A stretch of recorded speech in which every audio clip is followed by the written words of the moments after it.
E aí, Mi, não te contei a novidade. Voltei a fazer o jejum intermitente. Falei, mas voltei. Tava precisando perder aqueles últimos quilinhos que tava sobrando. Mas, Ju, você não gosta tanto de tomar café com o Pedrinho e com o seu marido de manhã? Será que vale a pena? Será que faz sentido pra mim agora, né?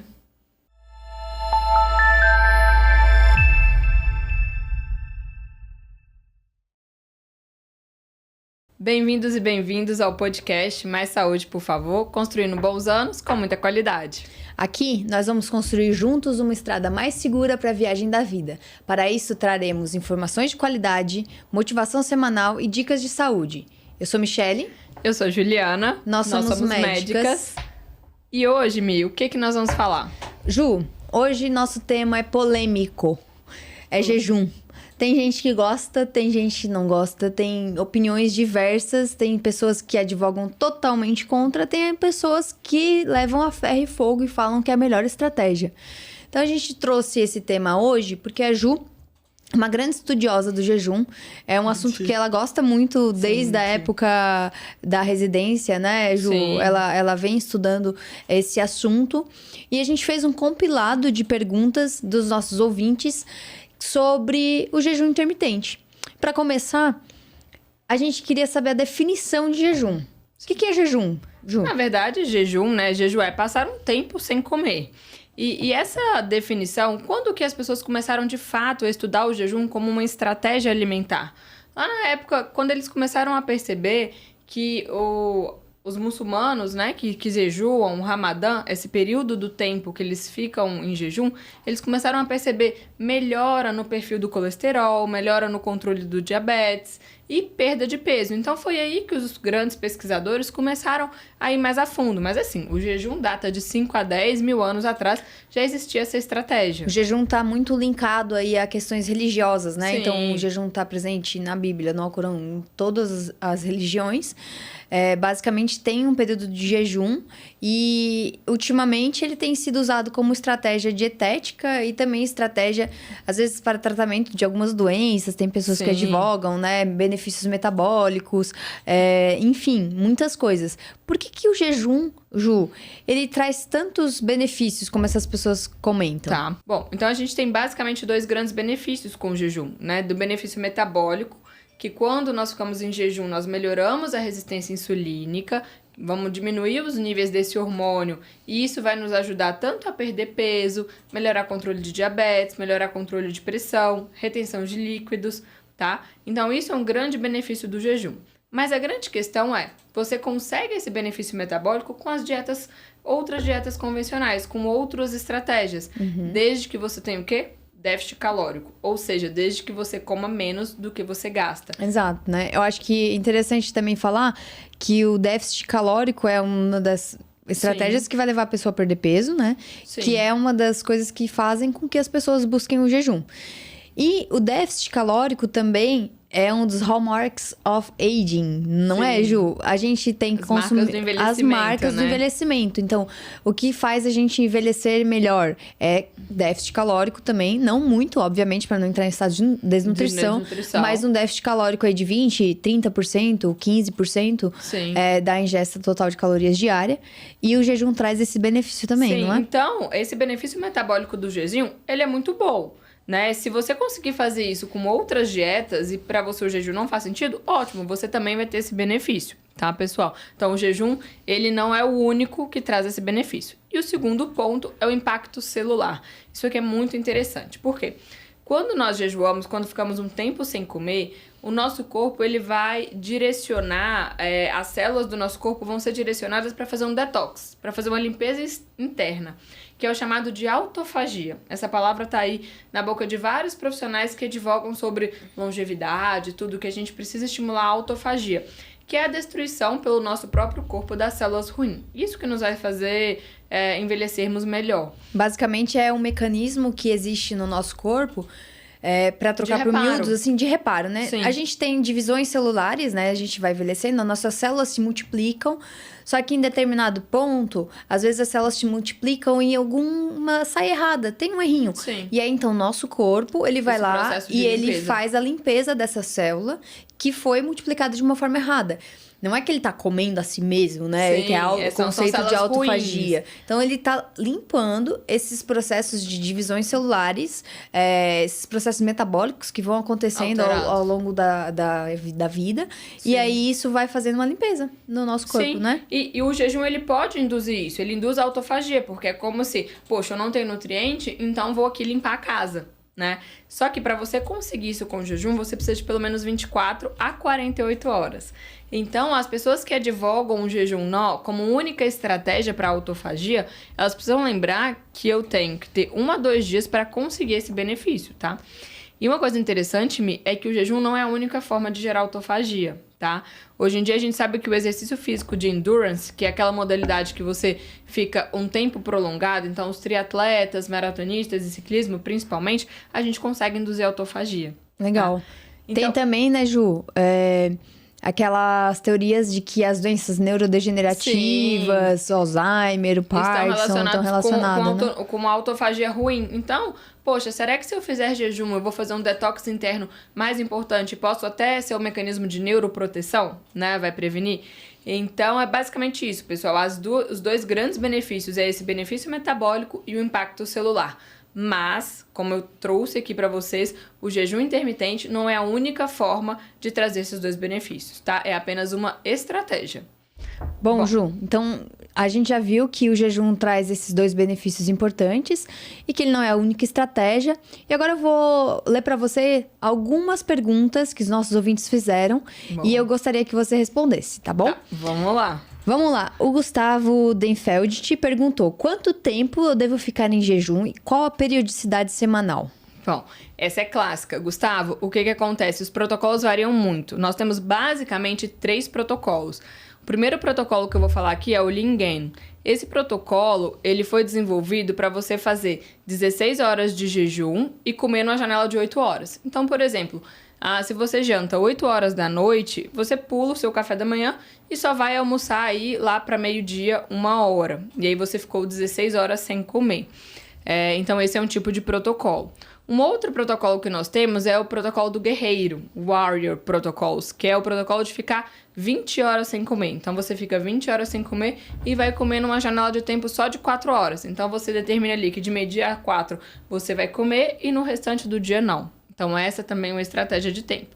E a terceira estratégia mais famosa é o dia sim, dia não. Um dia você jejua, outro dia você come normal.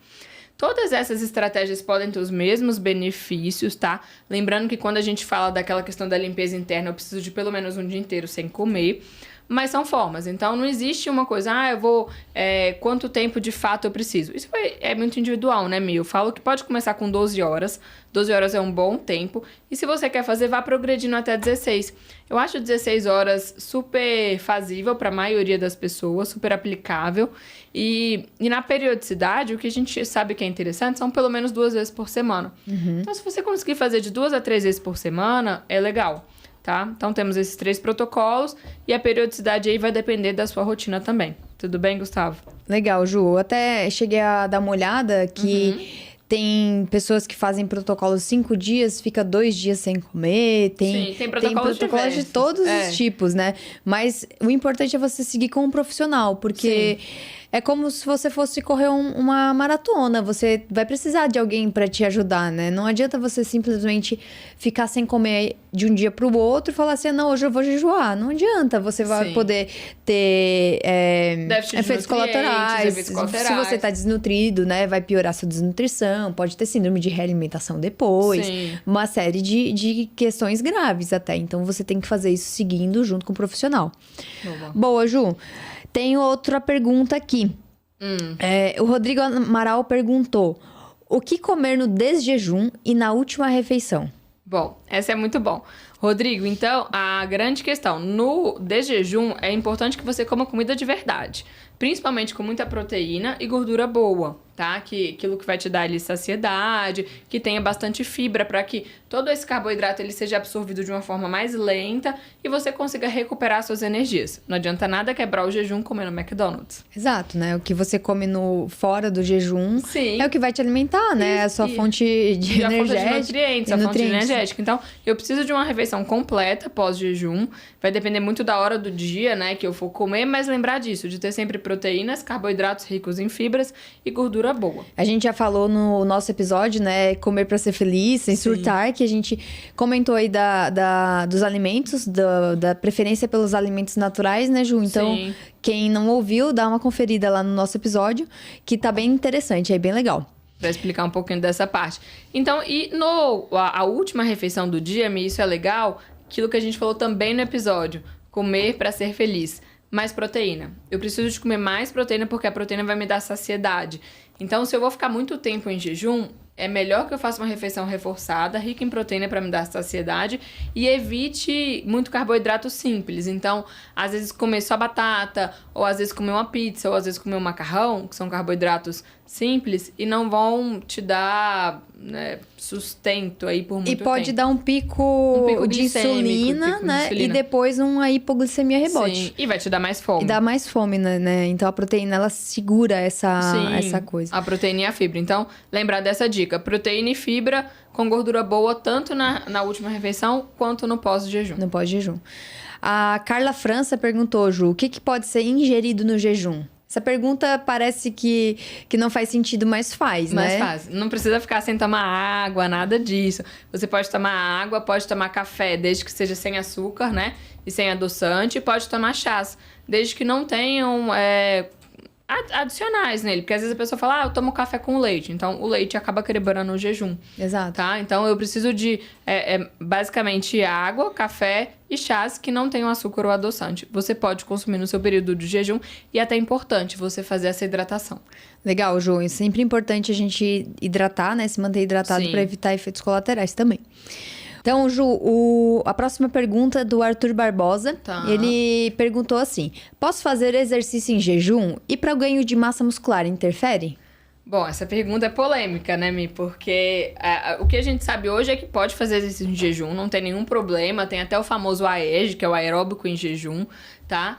E o que as pessoas, os grandes estudiosos mostram é que a musculação é um bom exercício para se fazer em jejum, porque nós utilizamos muita reserva, muito glicogênio, então não precisa daquele estoque de glicose ali, né, de alimento fresco no sangue. Uhum. Então, a musculação sem problema algum fazer em jejum. O aeróbico também, mas a musculação é um pouco mais fácil de se fazer em jejum. Agora, a questão da massa muscular é complicado. Então, a gente fez uma bela revisão, né, Mi? Uhum. De tudo que tinha na literatura sobre isso. Conversamos com alguns especialistas também. E a grande conclusão é, se você conseguir, para ganhar massa muscular, nós precisamos de fazer exercício e bater meta proteica e calórica. Se você conseguir bater sua meta proteica e calórica naquele tempo restrito, então assim, você ficou 16 horas sem comer, você tem 8 horas para bater sua meta. Se você conseguir colocar proteína e carboidrato nesse tempo, tudo bem, você continua tendo esse ganho de massa. Mas a grande questão é que é difícil. Às vezes no jejum, por ficar mais tempo sem comer, você não consegue bater essa meta de proteína. E aí o ganho de massa acaba sendo prejudicado. Exato, mas muitos estudos fazem o jejum com pessoas acima do peso, né? Então, sim, esses estudos acabam mostrando que há uma perda de massa gorda, há uma perda de peso, que é benéfica, há uma regularização, sim, aí do nível de insulina, da resistência insulínica, mas também perde um pouco de massa magra.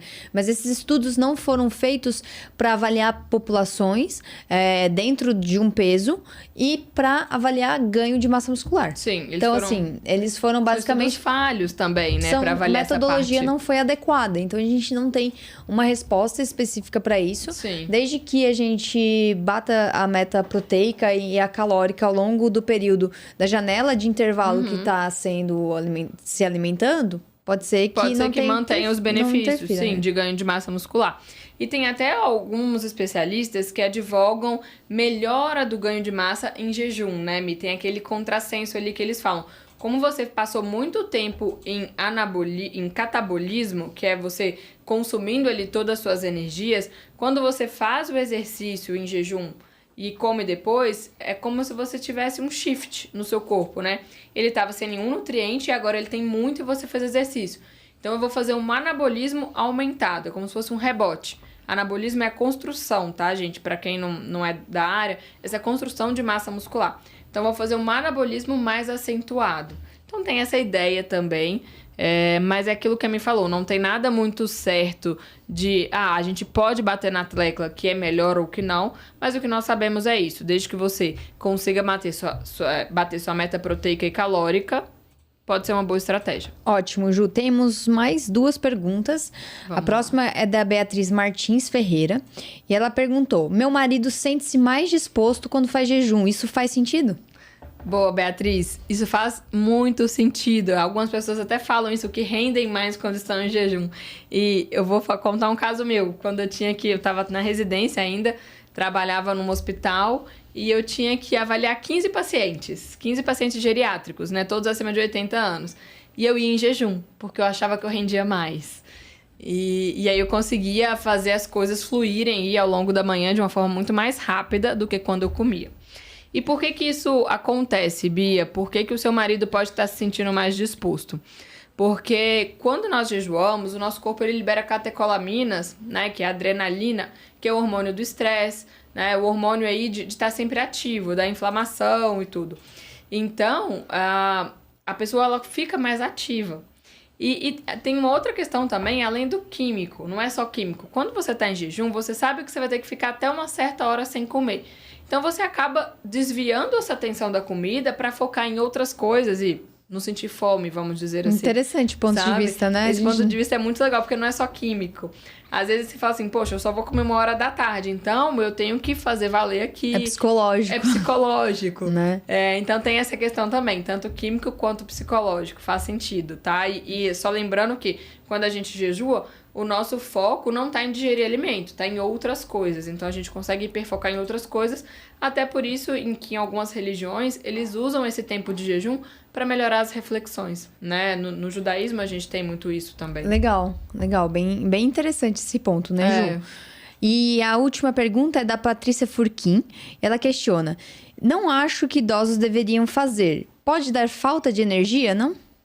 Bom, Patrícia, você tá certa em alguns ponderamentos, não é todo mundo, o jejum não é para todo mundo, né? Igual a me falou lá no início. Então, gestantes, crianças e idosos muito frágeis não deveriam fazer o jejum, tá? Mas quando você fala de idoso, para mim, eu não sei a sua idade, né? Não mandou, talvez nas próximas a gente peça para colocar a idade também. Mas a grande questão é que a gente precisa entender de qual idoso eu tô falando, né? Idosos são pessoas 60 a mais. Eu tenho pessoas de 60 anos que estão correndo maratona, né, Mi? Exato, né? Idoso é muito heterogêneo. É muito heterogêneo. Então, essa idade cronológica por si só não vai determinar se pode fazer jejum ou não. Se for uma pessoa de 60, 65 anos, super saudável, que não tem outros problemas e que quer usar o jejum como estratégia, ele pode fazer. Agora, um paciente de seus 70 anos, cheio de problemas de saúde, que está com uma saúde mais frágil, talvez não seja a melhor estratégia para ele. Então, a melhor questão é ter um profissional de saúde do seu lado te acompanhando para ver se vai ser uma boa ou não.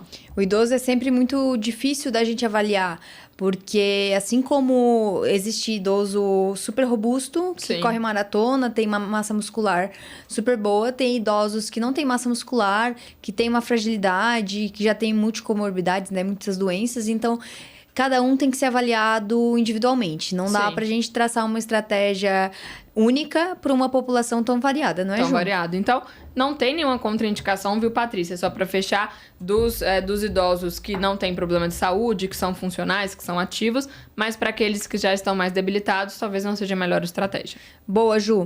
Fechamos com as perguntas. Muito bom. E eu queria te perguntar, Ju, depois de todo esse bate-papo, dessas respostas que você deu, o que é o mais importante? O que você vai levar na sua mochila hoje? Bom, Mi, eu acho que o que a gente deve levar na mochila hoje, pessoal, o jejum é apenas uma estratégia, tá?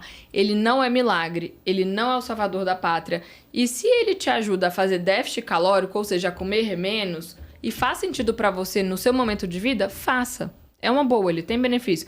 Mas se não, se isso tá te trazendo sofrimento, né? Igual a nossa abertura aqui, eu pulei o café da manhã, que pra mim era muito importante. Se isso tá te trazendo sofrimento, não faça. Porque existem outras estratégias que vão te levar, né? Então eu acho que é muito isso, saber que é só uma estratégia, mas que não é a única. Boa, Ju. Então você, ouvinte que está acompanhando a gente até agora, que já faz parte da nossa comunidade Mais Saúde, por favor, ou que está nos conhecendo agora, compartilha esse episódio com seus amigos e familiares, nos curta na rede social e conta pra gente, qual foi o maior período de jejum que você já fez na sua vida?